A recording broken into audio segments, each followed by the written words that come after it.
Bro, ajari gua hikmah. Demikian sebuah kalimat terucap dari sahabat saya yang memiliki gedung di depan City Walk Sudirman. Gedung 30 lantai tersebut, kantornya berada di lantai 29 dan lantai 30. Saya terkejut kenapa tiba-tiba saya baru datang ke kantornya dia berkata demikian. Tapi dia sahabat lama saya.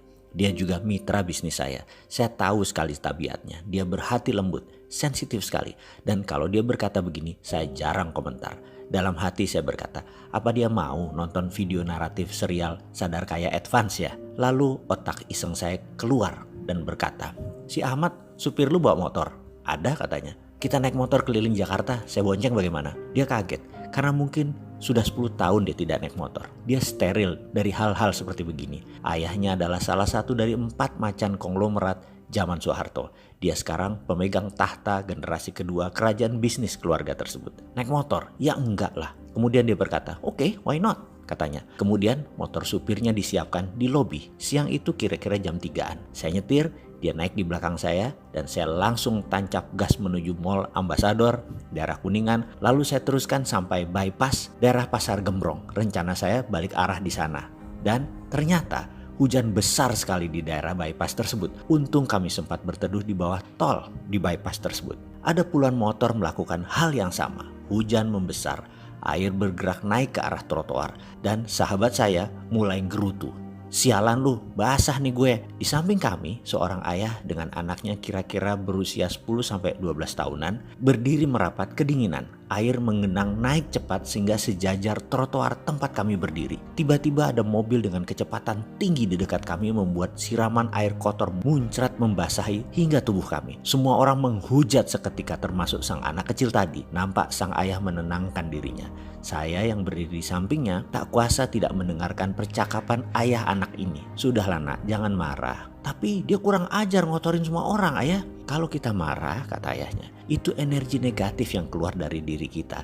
Dan ingat, dunia ini bulat. Dan sekali lagi, energi itu kekal. Sekali energi itu tercipta, mereka akan terus ada. Dan karena kehidupan ini berputar, energi itu akan kembali ke diri kita sendiri. Saya terdiam, termangu mendengarnya. Begitu juga sahabat saya yang berdiri tepat di samping saya. Sang ayah melanjutkan, mulai sekarang kamu harus bisa mengeluarkan energi hanya yang positif. Misalnya doakan orang tadi agar selamat sampai ke rumah dan ikhlas dalam berdoa.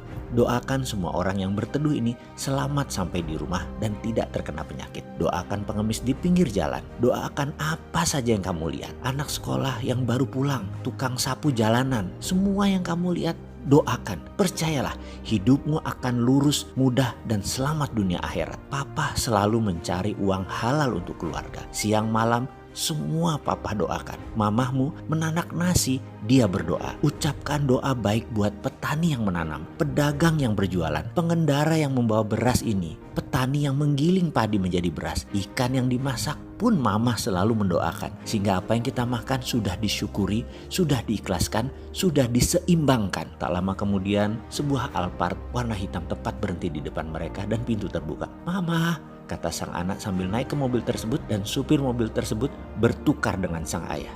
Rupanya ini training day sang ayah ke anak untuk melihat sisi lain dari kehidupan. Itu gumam saya dalam hati. Entah mengapa saya merasa malu teramat sangat. Saya tutup wajah saya dengan helm, menitik air mata saya dan berkata, terima kasih ya Allah, hari ini luar biasa, sebuah pelajaran yang saya dapat. Lalu saya melirik sahabat saya. Ternyata dia lebih parah lagi. Dia menangis deras air mata sambil bergumam, sialan lu bro, lu apain gua? Sialan tuh bapak, kena gua. Gua belum jadi ayah yang baik, gua belum jadi orang yang berpikiran positif. Ya Allah, terima kasih, tobat hamba. Dan saya pun diam saja menanti hujan reda.